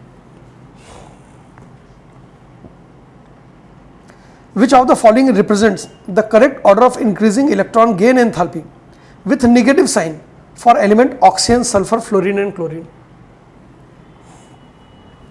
4 एलिमेंट दिया गया है और उनका निगेटिव साइन के साथ इलेक्ट्रॉन गेन एंथैल्पी का इंक्रीजिंग ऑर्डर बताना है। एलिमेंट्स कौन कौन से दिए गए हैं? Oxygen, sulphur, fluorine and chlorine, और इलेक्ट्रॉन गेन एंथैल्पी का ऑर्डर आपको बताना है। इनका अरेंजमेंट अगर हम मॉडर्न पीरियोडिक टेबल में कर दें तो ऑक्सीजन के रेस्पेक्ट में सल्फर उसके नीचे आएगा, क्लोरीन सल्फर के बगल में और फ्लोरीन यहाँ आएगा। याद कीजिए हमने बताया था इलेक्ट्रॉन गेन एंथैल्पी सारे हैलोजेंस की ऑक्सीजन फैमिली के हर मेंबर से मोर नेगेटिव होता है। तो इन सब में सबसे ज़्यादा electron gain enthalpy most negative chlorine का आएगा, क्लोरीन के बाद आएगा फ्लोरीन का, और ऑक्सीजन सल्फर में सल्फर का मोर नेगेटिव हो जाता है तो मैग्नीट्यूड सल्फर का ज़्यादा आएगा और फिर ऑक्सीजन का आएगा। तो अगर हम विथ साइन लेते हैं तो क्लोरीन की वैल्यू मिनिमम हो जाएगी, या अगर मोस्ट नेगेटिव बोलें तो क्लोरीन की वैल्यू मैक्सिमम हो जाएगा, यानी ऑर्डर यही रहेगा। अब इस ऑर्डर को अगर आप सर्च करेंगे तो सिर्फ एक ऑप्शन में मिल रहा है, बी ऑप्शन में ऑर्डर मिल रहा है, तो B is the correct answer. तो यह नेगेटिव साइन के लिए थोड़ा सा कंफ्यूजन होता है, लेकिन जब क्वेश्चन पूछा जाता है तो वहाँ पर क्लियर क्वेश्चन होता है, आपको एक आंसर हमेशा मिल जाएगा टिक करने के लिए। नेक्स्ट क्वेश्चन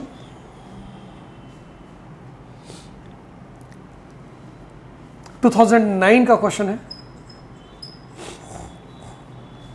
पीरियोडिक टेबल से एक या दो ही क्वेश्चन पूछा जाता है, इसलिए अगर आप 20 ईयर्स का क्वेश्चन बैंक देखेंगे भी तो पीरियोडिक टेबल से आपको 20-25 क्वेश्चन ही मिलेंगे टोटल, और उसमें से जो सबसे इंपॉर्टेंट क्वेश्चन है वो हम डिस्कस कर दे रहे हैं। ये क्वेश्चन कर रहा है among the elements with following electronic configuration which one of them have highest ionization enthalpy? highest ionization enthalpy किसकी होगी? इसके लिए आप देखिए कि जो आखिरी इलेक्ट्रॉन है लोएस्ट एनर्जी लेवल में किस में है। तो जो 4 ऑप्शन दिए गए इसमें ए, बी, सी और डी, इसमें पहला दिया गया है नियॉन के बाद 3s2 3p2, फिर दिया गया है आर्गन, यहाँ पर होगा 3d10 4s2 4p3। पी में अगर आ गया तो इसका मतलब ये पी ब्लॉक का एलिमेंट हो गया, अगर पी में नहीं होता तो ये डी ब्लॉक का एलिमेंट होता, क्योंकि आखिरी इलेक्ट्रॉन डी में भरा जाता है।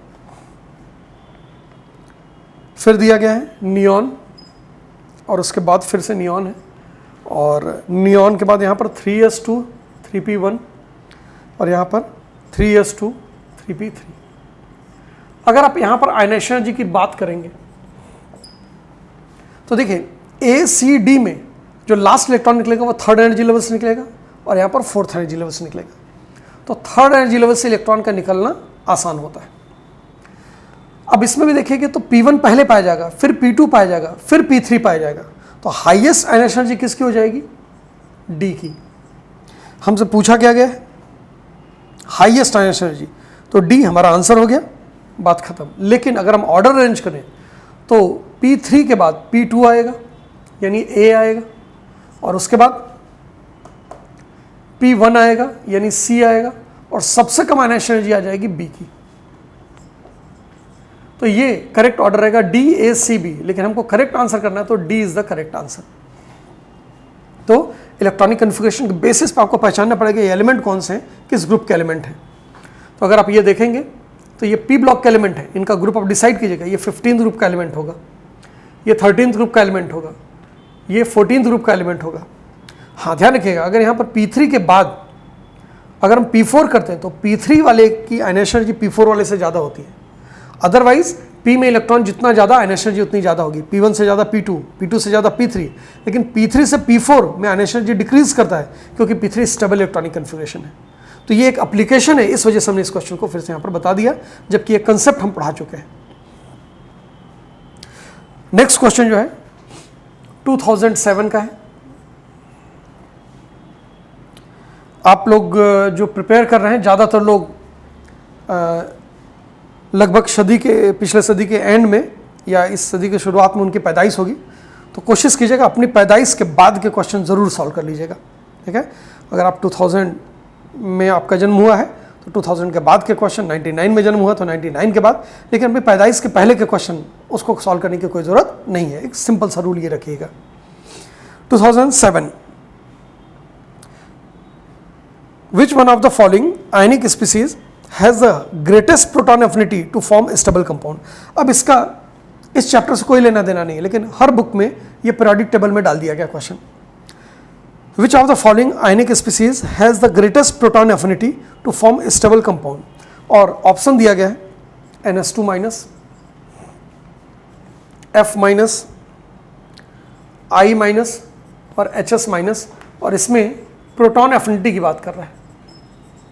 प्रोटॉन एफिनिटी, प्रोटॉन को पता है H प्लस को गेन करने की एबिलिटी किसकी सबसे ज़्यादा होगी। यह एनायन है, आगे चल के एक कंसेप्ट पढ़ाया जाएगा, उसको अभी क्वेश्चन के पॉइंट ऑफ व्यू से एक्सप्लेन कर दे रहे हैं, आगे इसको डिटेल में फिर से पढ़ाएंगे। जब भी एनायंस के प्रोटॉन एफिनिटी के बारे में बात किया जाए तो आप उसमें एक H प्लस जोड़ दीजिए, तो यहाँ पर बन जाएगा NS3, यहाँ पर बन जाएगा HF, यहाँ पर बन जाएगा HI और यहाँ पर बन जाएगा H2S। और अगर आप इन एलिमेंट्स को देखेंगे तो नाइट्रोजन का हाइड्राइड है, नाइट्रोजन पीरियड में ही HF मिलता है, नाइट्रोजन और फ्लोरीन के बीच में मिलता है ऑक्सीजन, और ऑक्सीजन के नीचे मिलता है H2S, और H2S के बाद HF के नीचे कहीं जाके मिलेगा HI। यह हाइड्राइड्स हैं नॉन मेटल्स के। हाइड्राइड्स की खास बात क्या होती है, एसिडिक स्ट्रेंथ लेफ्ट राइट भी बढ़ता है और टॉप टू बॉटम भी बढ़ता है। तो इसका मतलब अगर हम इन दोनों को कंपेयर करेंगे तो top to bottom acidic strength बढ़ता है तो सबसे ज़्यादा एसिडिक हो जाएगा HI, और जितने राइट में ग्रुप रहेगा एसिडिक स्ट्रेंथ उतना ज़्यादा रहेगा, तो इसलिए HI के बाद आएगा HF एसिडिक स्ट्रेंथ। इसके बाद NS3 और H2S में, ये राइट में भी है नीचे भी है, तो H2S मोर एसिडिक होगा, और फिर आएगा अमोनिया। ये क्या है, एसिडिक स्ट्रेंथ। थोड़ा बहुत आप जानते होंगे कॉन्जुगेट एसिड बेस का कंसेप्ट। ये एसिड्स का एसिडिक स्ट्रेंथ है, तो इनका कॉन्जुगेट बेस जो होगा वो I माइनस होगा, F माइनस होगा, HS माइनस होगा और NH2 माइनस होगा। यहाँ पर गलत हमने कर दिया था। एसिड जितना स्ट्रॉन्ग होगा कॉन्जुगेट बेस उतना ही वीक होगा। तो बेसिक स्ट्रेंथ अगर आप देखेंगे तो I माइनस से ज़्यादा F माइनस, F माइनस से ज़्यादा HS माइनस, HS माइनस से ज़्यादा NH2 माइनस, और बेस का मतलब होता है H प्लस गेन करने की एबिलिटी। एसिडिक बेस के एसिड और बेस के तीन कंसेप्ट आप पढ़ते हैं, Arrhenius acid base, Bronsted Lowry acid base और लिविस एसिड बेस। तो H प्लस देने वाला स्ट्रॉन्ग एसिड और H प्लस एक्सेप्ट करने वाला स्ट्रॉन्ग बेस, ये ब्रोंस्टेड-लॉरी कंसेप्ट है, कॉन्जुगेट एसिड बेस का कंसेप्ट। इसके अकॉर्डिंग जो एसिड जितना ज़्यादा स्ट्रॉन्ग एसिडिक होगा उसका कॉन्जुगेट बेस उतना ही वीक होगा। तो हमसे यहाँ पर प्रोटॉन एफिनिटी मैक्सिमम पूछा गया है, इसका मतलब इसका बेसिक स्ट्रेंथ पूछा गया है, और बेसिक स्ट्रेंथ उसका सबसे ज़्यादा होगा जिसका कॉन्जुगेट एसिड जो होगा वीकेस्ट एसिड होगा। और वीकेस्ट एसिड यहाँ पर हाइड्राइड का अगर आप देखेंगे तो अमोनिया वीकेस्ट एसिड है, इसलिए NH2 माइनस स्ट्रॉन्गेस्ट बेस होगा। यही हमारा करेक्ट आंसर भी है। तो देखिए ये पीरियोडिक टेबल से कहीं कोई लेना देना नहीं है, लेकिन ये क्वेश्चन हर बुक में पीरियोडिक टेबल में डाल दिया है, तो हमने इसको एक्सप्लेन कर दिया यहाँ पर। अगला क्वेश्चन भी पीरियोडिक टेबल से लेना देना नहीं है, फिर भी यहाँ पर रखा हुआ है तो हम उसको डिस्कस कर दे रहे हैं। 2006 का एक क्वेश्चन है। नेक्स्ट क्वेश्चन 2006 में पूछा हुआ क्वेश्चन है, विच one of the following order is not in accordance with the property stated against it. ऐसा क्वेश्चन एक हमने पहले भी किया था, लेकिन वो दूसरी प्रॉपर्टीज के लिए था, ये दूसरी प्रॉपर्टीज के लिए है। तो इसमें A, B, C और D 4 ऑर्डर दिए गए हैं। पहला ऑर्डर है फ्लोरीन क्लोरीन, ब्रोमीन, आयोडीन, ये मॉलिक्यूल्स हैं। और ये जो ऑर्डर दिया गया बॉन्ड डिसोसिएशन एनर्जी का है, बॉन्ड डिसोसिएशन एनर्जी। दूसरा ऑर्डर जो दिया गया है फ्लोरीन, क्लोरीन, ब्रोमीन, आयोडीन का ही।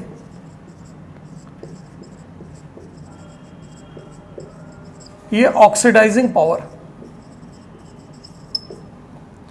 तीसरा ऑर्डर दिया गया है HI, HBr, HCl, HF। ये एसिडिक स्ट्रेंथ लिखा है, एसिडिक प्रॉपर्टी इन वाटर, तो एसिडिक स्ट्रेंथ की बात कर रहे हैं इन वाटर। फिर fluorine, chlorine, bromine, iodine. Fluorine, फिर क्लोरीन, ब्रोमीन और आयोडीन। ये इलेक्ट्रोनेगेटिविटी। अब जरा गौर से देखिएगा इस क्वेश्चन को।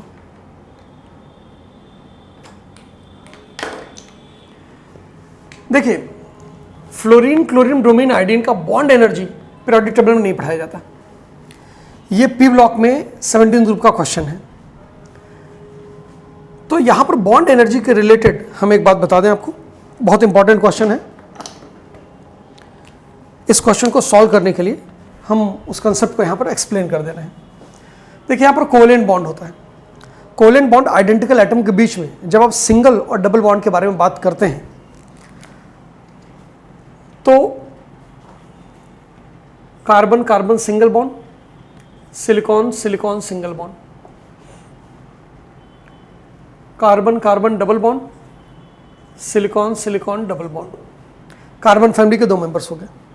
कार्बन के बाद आता है nitrogen, nitrogen single bond, phosphorus phosphorus single bond, nitrogen nitrogen triple bond, phosphorus phosphorus triple bond. Nitrogen phosphorus के बाद मतलब 15th ग्रुप के भी 2 एलिमेंट्स हमने ले लिए, फर्स्ट 2 मेंबर्स। 16th ग्रुप में oxygen oxygen single bond, sulphur sulphur single bond, oxygen oxygen double bond, sulphur sulphur double bond. First 2 member 16th group का भी ले लिया। अब 17th ग्रुप में डबल बॉन्ड बनता नहीं है फ्लोरीन फ्लोरीन क्लोरीन क्लोरीन के बीच में, तो हम सारे मेंबर ले रहे हैं सिंगल बॉन्ड के ले रहे हैं। तो fluorine fluorine single bond, chlorine chlorine single bond, bromine bromine single bond और आयोडीन आयोडीन सिंगल बॉन्ड। इनकी बॉन्ड एनर्जी के बारे में पूछा जाता है। इन जनरल हमने ये पढ़ा है कि जो स्मॉलर एटम होते हैं उनके बॉन्ड स्ट्रेंथ ज़्यादा होती है, उनकी बॉन्ड डिसोसिएशन एनर्जी ज़्यादा होगी, उनके बॉन्ड के बनने में एनर्जी ज़्यादा रिलीज होगी और बॉन्ड को तोड़ने में ज़्यादा एनर्जी अब्जॉर्ब होगी। तो छोटे एटम की बॉन्ड एनर्जी ज़्यादा होगी। अगर हम ये कंसेप्ट को फॉलो करें तो ये बॉन्ड एनर्जी ज़्यादा होगी, हमेशा ऐसा होना चाहिए। लेकिन कार्बन में तो सिंगल बॉन्ड और डबल बॉन्ड दोनों सिलिकॉन्स के सिंगल और डबल बॉन्ड से ज़्यादा स्ट्रांग होता है, ये होता है। लेकिन जब आप नाइट्रोजन ऑक्सीजन और हेलोजन्स की बात करेंगे तो जो सिंगल बॉन्ड की एनर्जी वहाँ पर एक्सेप्शन आता है। नाइट्रोजन से ज़्यादा स्ट्रांग सिंगल बॉन्ड होता है फास्फोरस की। फास्फोरस की bond dissociation energy single bond की ज़्यादा है, जबकि ट्रिपल बॉन्ड की कंपेयर करेंगे, मल्टीपल बॉन्ड की बात करेंगे तो नाइट्रोजन की ज़्यादा है। ऐसे ही ऑक्सीजन फैमिली में सिंगल बॉन्ड सल्फर का ज़्यादा स्ट्रांग होता है रेदर देन ऑक्सीजन, और डबल बॉन्ड बात करेंगे तो ऑक्सीजन का ज़्यादा स्ट्रांग होगा। और यही किस्सा आता है हेलोजन्स में भी सिंगल बॉन्ड क्लोरीन का ज़्यादा स्ट्रांग होता है फ्लोरीन से। ऐसा क्यों हुआ? इसका एक एक्सप्लेनेशन दे सकते हैं हम। नाइट्रोजन की वैलेंसी होती है कितनी? 5। अगर ये सिंगल बॉन्ड बना रहा है, सॉरी, नाइट्रोजन के वैलेंस सेल में इलेक्ट्रॉन कितने होते हैं? 5, और इसकी इन जनरल वैलेंसी होती है 3। तो अगर एक बॉन्ड ये बना लिया है तो इसके पास 2 और बॉन्ड होंगे। इसके बाद इसके पास एक लोन पेयर बचेगा। कार्बन के वैलेंस सेल में 4 इलेक्ट्रॉन होते हैं, वैलेंसी भी 4 होती है, तो यहाँ पर ये 4 बॉन्ड बना लेगा। इसके पास लोन पेयर नहीं बचा।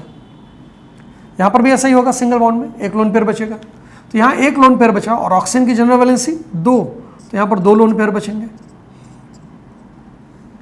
फ्लोरीन की वैलेंसी 1, तो यहाँ पर 3 लोन पेयर बचेंगे। तो अपनी वैलेंसी को फुलफिल करने के बाद, बॉन्ड बनाने के बाद, जहाँ लोन पेयर बचा सबसे छोटे एटम में, तो छोटे एटम के बीच की वजह से ये बॉन्ड छोटा है और इनके इलेक्ट्रॉन पेयर जो है, लोन पेयर जो अब एक दूसरे के पास आ जाते हैं। इसकी वजह से इनके लोन पेयर में रिपल्सन होता है और वो इस बॉन्ड को वीक कर देता है। फास्फोरस पे भी लोन पेयर है, लेकिन फास्फोरस का एटम का साइज बड़ा होने की वजह से ये बॉन्ड बड़ा है तो उसकी इलेक्ट्रॉन डेंसिटी कम है, तो इलेक्ट्रॉन थोड़ा दूर दूर है, तो रिपल्सन इस बॉन्ड को वीक नहीं कर पा रहा है। तो सबसे छोटे एटम में लोन पेयर रिपल्सन होने की वजह से जो सिंगल बॉन्ड की स्ट्रेंथ है वो कम हो जाती है। डबल बॉन्ड में ऐसा नहीं होता है। क्यों? क्योंकि डबल बॉन्ड में पाई बॉन्ड बनता है और पाई बॉन्ड बनाने की एबिलिटी छोटे एटम की ही सबसे ज़्यादा होती है। थर्ड पीरियड के एलिमेंट आपस में पाई बॉन्ड इन जनरल नहीं बनाते, बहुत हाई टेम्परेचर पे बनाते हैं। इसी वजह से याद कीजिए नाइट्रोजन N2 के फॉर्म में मिलता है, क्योंकि ट्रिपल बॉन्ड नाइट्रोजन का स्ट्रॉन्ग है, लेकिन फास्फोरस P2 के फॉर्म में नहीं मिलता है। फास्फोरस कैसा मिलता है? P4 के फॉर्म में, और P4 में फास्फोरस सिर्फ सिंगल बॉन्ड बनाता है। तो फास्फोरस की सिंगल बॉन्ड की स्ट्रेंथ नाइट्रोजन की सिंगल बॉन्ड की स्ट्रेंथ से ज़्यादा है, इसलिए फास्फोरस P4 के रूप में एग्जिस्ट करता है और नाइट्रोजन N2 के रूप में। ऐसा ही किस्सा ऑक्सीजन फैमिली का है। ऑक्सीजन O2 के रूप में एग्जिस्ट करता है, क्योंकि ऑक्सीजन का डबल बॉन्ड सल्फर से स्ट्रॉन्ग है। सल्फर S2 नहीं बनाता है, सल्फर एसेट के फॉर्म में S6 के फॉर्म में एग्जिस्ट करता है, जिसमें सिर्फ ये सिंगल बॉन्ड बनाता है। क्यों? क्योंकि सिंगल बॉन्ड की स्ट्रेंथ इसकी ज़्यादा है। अब यहाँ पर आइए, तो फ्लोरीन की सिंगल बॉन्ड की स्ट्रेंथ कम हो गई क्लोरीन से, लेकिन उसके बाद इलेक्ट्रॉनिक रिपल्सन मैटर नहीं करता, तो छोटे एटम का बॉन्ड स्ट्रॉन्ग होगा और बड़े एटम का बॉन्ड वीक होता जाएगा। अब सवाल यह कि फ्लोरीन का बॉन्ड सिर्फ क्लोरीन से वीक है या ब्रोमीन से भी या आयोडीन से भी? तो ये एक फैक्ट है, इसको याद रखिएगा आज के बाद हमेशा, कि फ्लोरीन की जो बॉन्ड एनर्जी होती है वो डिक्रीज होती है क्लोरीन और ब्रोमीन से, लेकिन आयोडीन से नहीं। तो इसलिए जो करेक्ट ऑर्डर आएगा, स्ट्रॉन्गेस्ट बॉन्ड एनर्जी क्लोरीन की, फिर आएगी ब्रोमीन की, फिर आएगा फ्लोरीन का और फिर आएगा आयोडीन का। ये बात फिर से एक बार पी ब्लॉक में हम रिपीट कर देंगे, लेकिन बॉन्ड एनर्जी से रिलेटेड एक इंपॉर्टेंट बात हो गया, और इसका डेटा हम जब केमिकल बॉन्डिंग पढ़ाएंगे तो एनसीईआरटी में एक टेबल दिया गया है, आप इनकी बॉन्ड एनर्जी को कंपेयर कीजिएगा। तो बॉन्ड एनर्जी का डेटा थर्मोडायनेमिक्स में मेरे ख्याल से दिया गया है, तो आप बॉन्ड एनर्जी कंपेयर करेंगे तो देखेंगे ये आपको ऑर्डर मिलेगा। इस लिहाज से अगर आप देखिए तो ये ऑर्डर क्या है? बॉन्ड डिसोसिएशन का गलत है। ऑक्सीडाइजिंग पावर सही है, down the group electron gain करने की एबिलिटी कम होती जाती है, इसलिए ऑक्सीडाइजिंग पावर कम होता जाता है। एसिडिक स्ट्रेंथ हाइड्राइड का भी हमने बताया था, डाउन द ग्रुप बढ़ता जाता है, इसलिए फ्लोराइड से ज़्यादा क्लोराइड, क्लोराइड से ज़्यादा ब्रोमाइड, ब्रोमाइड से ज़्यादा आयोडाइड एसिडिक होगा हाइड्रोजन का, हाइड्रोजन आयोडाइड। और अगर इलेक्ट्रोनेगेटिविटी की बात करेंगे तो आयोडीन से ज़्यादा ब्रोमीन, ब्रोमीन से ज़्यादा क्लोरीन, क्लोरीन से ज़्यादा fluorine, down the group electronegativity भी कम होता है। तो ये ऑर्डर सही है। तो इसका मतलब हमारा करेक्ट आंसर क्या होगा? आंसर ए होगा, क्योंकि हमको इन करेक्ट ऑर्डर बताना था। तो ये भी एक इंपॉर्टेंट क्वेश्चन था, थोड़ा डिटेल में हमने डिस्कस कर दिया। ये पीरियोडिक टेबल से बिलोंग नहीं करता था, लेकिन आपको चैप्टर वाइज क्वेश्चन बैंक में मिलेगा इस चैप्टर में, इस वजह से हमने यहाँ पर डिस्कस कर दिया। एक अगला क्वेश्चन, दो क्वेश्चन और डिस्कस कर रहे हैं हम। विच of the following order is wrong? फिर से 4 ऑर्डर दिया गया है। ये क्वेश्चन है 2002 का। एक ऑर्डर दिया गया है हाइड्राइड्स के एसिडिक स्ट्रेंथ का। अब हाइड्राइड के एसिडिक स्ट्रेंथ हमने पीरियोडिक टेबल में तो नहीं पढ़ाया था, ऑक्साइड के बारे में पढ़ाया था, लेकिन क्वेश्चन में बार बार आ रहा है और हाइड्राइड हमने बता दिया। लेफ्ट राइट भी एसिडिक स्ट्रेंथ बढ़ता है, टॉप टू बॉटम भी एसिडिक स्ट्रेंथ बढ़ता है। इसका डिटेल पी ब्लॉक में पढ़ाएंगे हम, या हाइड्रोजन चैप्टर में। तो यहाँ पर ए ऑप्शन दिया गया है, अमोनिया से ज़्यादा PS3 और इससे ज़्यादा ASH3, हाइड्राइड का एसिडिक स्ट्रेंथ। ये सही ऑर्डर है। हमसे पूछा गया रॉन्ग, तो ये तो आंसर नहीं होना है। दूसरा ऑप्शन दिया गया फर्स्ट आयनेशन पोटेंशियल, किसका किसका? Lithium, beryllium, boron, carbon, IE1। ये ऑर्डर गलत है, क्योंकि बेरिलियम का आयनेशन एनर्जी एक्चुअली क्या होता है? बोरॉन से ज़्यादा होता है, क्योंकि इसका स्टेबल इलेक्ट्रॉनिक कन्फिगरेशन है। तो ये बी इनकरेक्ट ऑर्डर है। अगला ऑप्शन जो दिया गया है वो ऑक्साइड की बेसिक स्ट्रेंथ, जो कि हम पढ़ा चुके हैं, Al2O3 से ज़्यादा बेसिक मैग्नीशियम का ऑक्साइड, इससे ज़्यादा बेसिक सोडियम का ऑक्साइड, इससे ज़्यादा बेसिक पोटेशियम का ऑक्साइड। ये बेसिक स्ट्रेंथ, ये भी सही ऑर्डर है। ये एम्फोटेरिक होता है, ये वीकली बेसिक होता है और ये स्ट्रांगली बेसिक। सोडियम पोटेशियम एक ही ग्रुप से बिलोंग करते हैं, नीचे जाने पर बेसिक स्ट्रेंथ बढ़ता है, इसलिए पोटेशियम का ऑक्साइड सोडियम से ज़्यादा बेसिक होगा। तो ये भी करेक्ट ऑर्डर है। इनकरेक्ट मतलब हमारा आंसर तो बी ही होगा, फिर भी चौथा ऑप्शन हम देख लेते हैं, D, lithium, sodium, potassium, caesium का आयनिक रेडियस। तो लिथियम आयन से बड़ा होगा सोडियम आयन, इससे बड़ा पोटेशियम आयन, इससे बड़ा सीजियम आयन, आयनिक रेडियस, सही बात है, डाउन द ग्रुप साइज बढ़ता चला जाएगा। तो ये करेक्ट ऑर्डर है, तो इनकरेक्ट ऑर्डर यही हो जाएगा बी। और एक आखिरी क्वेश्चन ईयर 2000 का, जिसके बाद नई सदी शुरू हुई थी, तो हम नई सदी के मुहाने पर जो क्वेश्चन है उसके बारे में बात करते हैं। ईयर 2000 नीट का question, which statement is wrong, फिर से वही क्वेश्चन है, A B C D. Which statement is wrong, bond energy of fluorine is more than chlorine, bond energy, बात सही है, ये गलत है, ऑर्डर अभी हमने पढ़ा दिया बॉन्ड एनर्जी का। तो यानी एक तरीके से ये क्वेश्चन 3 साल के अंदर ही 2 बार पूछ लिया गया था। बी ऑप्शन दिया गया, फ्लोरीन की इलेक्ट्रोनेगेटिविटी ज़्यादा है क्लोरीन से, ये तो सही बात है। अगला है, fluorine is more oxidizing than chlorine, fluorine की ऑक्सीडाइजिंग पावर क्लोरीन से ज़्यादा है।